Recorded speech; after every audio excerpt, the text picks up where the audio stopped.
When I look at you, Ahmed, when I think of you, I dance like nobody's business. You bring out the best in me. I fall, you catch me, you fall, I got you. Together we're stronger. You bring out the best in me. You light up my world, you spin me round with your smile. I drink in your spirit, soul beyond measure. Wouldn't be the same if I didn't have you here. Oh no. When my heart was on the floor, you open the door. I am telling you guys, are you ready? Welcome to the Wednesday Quick Fix. And I just want you guys to know that you guys bring out the best in me. You do.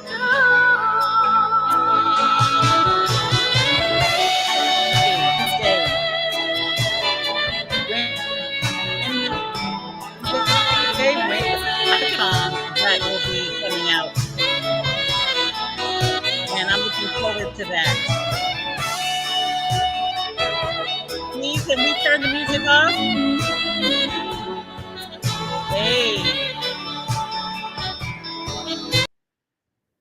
Hey guys, it's Wednesday. Hope you enjoyed the intro. Look how bright I am. My niece came over last Wednesday and she showed me the light I had purchased months ago because I was going to do a podcast. I'm still working on doing a podcast, but it is Wednesday. We did the intro to our song. You bring out the best in me. I am launching another song, and it's all still in touch with Where the Heart of a Woman Lies, the book. So that song is the ending of the book. I did a song that I am so obsessed with called Breathe Again. And I can't wait to share that with you guys. And it's all linked into the vision of what I have instilled in me for the book, the movie, the soundtrack, all of those things. So last week, we had an opportunity to talk, and I wanted to continue to delve into this because I wanted us to look at ourselves. But I have this great quote that was posted on one of my folks' posts, and I wanted to read the quote to you. It's by Pawana. It's, your soul is attracted to people the same way flowers are attracted to the sun. Surround yourself only with those who want to see you grow. And I take just a little bit of on that last one. I'm not saying that only in your world should it be those who grow, because we have folks in our life that don't. We just need to understand proportionately who the people in our lives are and then categorize them, and respectfully, not being mean. There are some people in my life that are ministry. That's just simply who they are. So I don't get offended any kind of way. I don't trip any kind of way when they talk to me. How they not necessarily how they talk to me, but what they talk to me. They're really into themselves, and so I deal with them from ministry. I don't have any expectation other than that.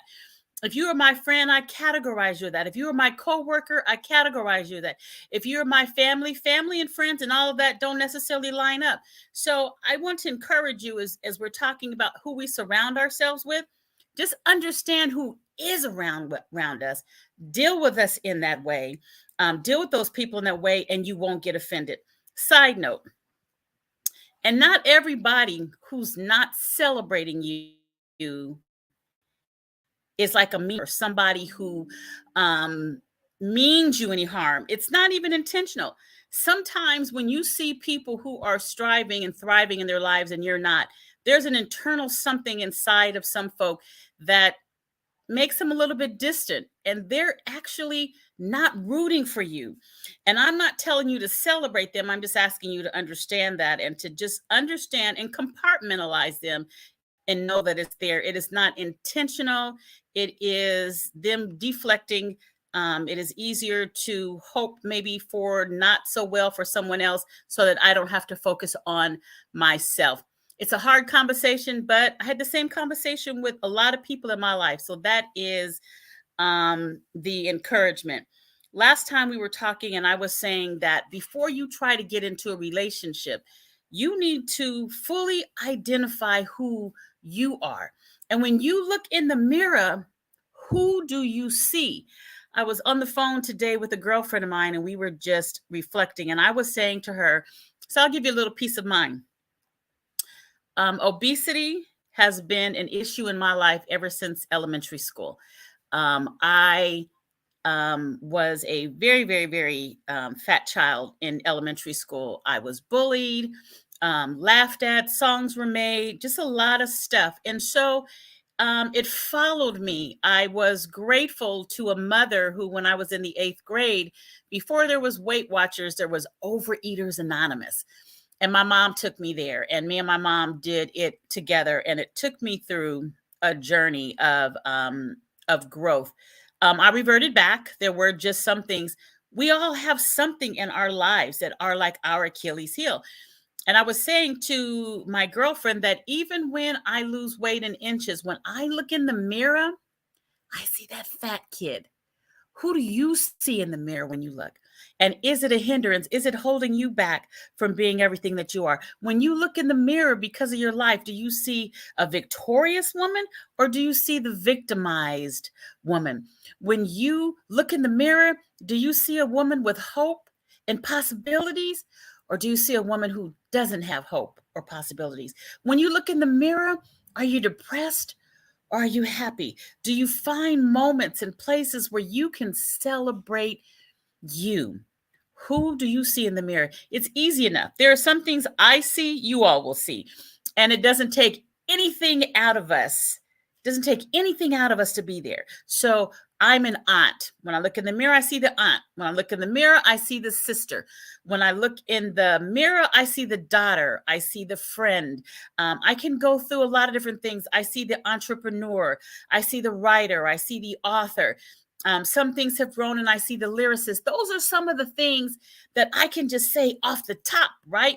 That we take into into consideration, that we can say. But who are we internally? What are my likes?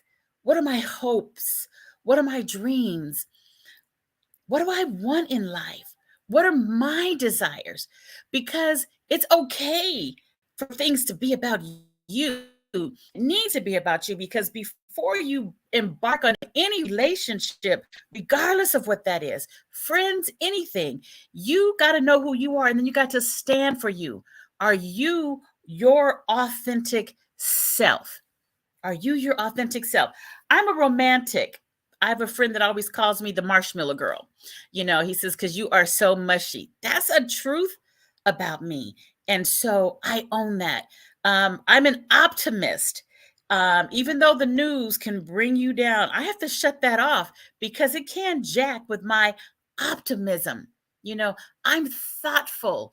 So these are the things that I look for. Am I a woman who with a vision? I said last week, run with it. Do I have one? Whoever comes into my life needs to be able to embrace, right, that who I am, and vice versa. So each needs to know who you are. Be in a discovery time for yourself. If you are single, I tell you, it is the best time in your life because you get to discover you, learn the things that you want, and then you don't compromise. And when you become the best of who you are and see yourself the best of who you are, then guess what? You will draw those kind of people to you. You will draw people who will see that confidence, who will see all of that exudes from you, and they're going to want to be near that. I think I shared last week that I went to the grocery store, and for there was nothing special, but I felt that I looked absolutely amazing that day. And I'm talking simple, not dressed up. And I noticed, and I think I go through some things because I really think that times God wants me to experience, so that when I'm talking to you guys, mine is experiential. I am not talking off the top of my head. I'm not talking about things that I have not gone through. I am genuinely talking about things I've gone through that I can share, because transparency is important. And I don't want anyone to say, well, Angela, you don't get this or you don't know that. Y'all have no idea necessarily everything, but it was a wonderful feeling. And then I noticed that there were people that were drawn to me that day, that I walked with a different pep in my step. So I think I had to learn that. I'm going through a journey that I want to share with you guys. And it is about me. It is about this issue in my life. I used to walk in the room, you guys, and if I was the heaviest person in the room, I couldn't even function. So there are some truths. And who are you? Who do you see? Who do you embrace? A girlfriend and I were talking, and she is half the size that she was, and yet she still has in her closet the clothes from that time, because she said, if I go back to that size for some reason, I'm going to need that skirt. I'm going to need that dress. And we both were talking and saying, we're going to purge our closets, because that's no longer who I am. That's no longer who she is. And we need to get rid of the remnants, the residue. Same for you, ladies. Whatever remnant that you have, whatever has gone on in your life, when you look in the mirror and you don't see your authentic, beautiful self, where you have blossomed who you are, and you are still looking at your past, Paul said, forgetting those things that are behind, but I press forward towards the mark of the high calling. I look forward, not backwards. And so what do you need to purge in your life? What do you need to discard? What do you need to eliminate, eradicate from your life? And what do you need to embrace and replace? Put in that place, replace that moment. And that's the realism. That's kind of like the encouragement, ladies, to be able to say, this is who I am. My past doesn't get to define me. My past educated me into what I will not stand for going forward, what I will not allow going forward. It is not about me anymore, and that it is about my new. It is about my drive. It is about what I want. And anyone who can't come into my world and embrace that me is somebody that probably, like the discarded clothing, I need to replace. I need to take them out, because I can't have those things in my life that are pushing me back. I can't have those things like that are not allowing me to thrive. And guess what? Don't get it twisted. It's up to me. It's up to you. You have to decide. Nobody can take those things out of your life but you. Nobody can reconcile those things in your life but you. Nobody can stand in your truth but you. And nobody can create your truth but you. All those things that follow us, all those things that tend to hold us back, we have the ability, y'all, to move forward. And I'm excited about this season. I'm excited about that truth. And as we go through this every Wednesday together, maybe we can walk the journey together. You share your truths. I share my truths. You let me know, and make sure that you all text me who have the numbers and your topics and your issues. I am fearfully and wonderfully made. Can I own that? Can Angela stop seeing that fat girl in the mirror and realize that God said, I am fearfully and wonderfully made. Marvelous are his works, and that my soul knows all too well. Can I own that? He said it. Is that my truth? Is that your truth? When we're going through, I was writing down some things and talked about your non-negotiables. So if I am going through some things and I'm identifying myself, I have some non-negotiables. I have some things that are simply non-negotiable. And they're not necessarily right or wrong, if you would.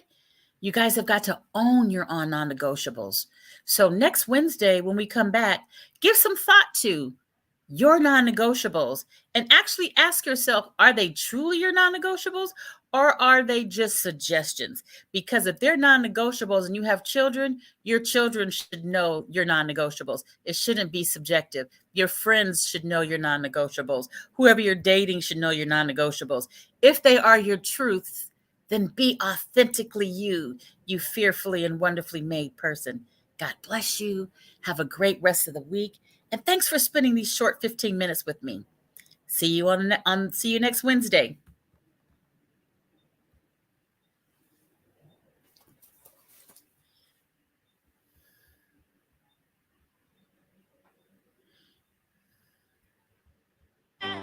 But I still say this life is but a dream.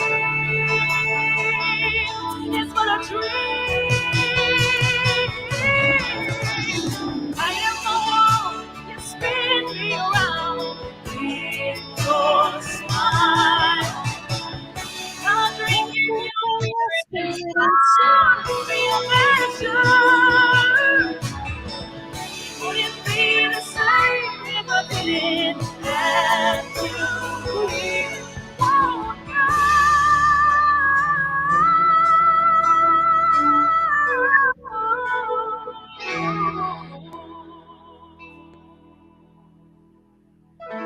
When I walk, I need no word. In you, I found my rebirth. I can face the world, 'cause you bring out the best in me.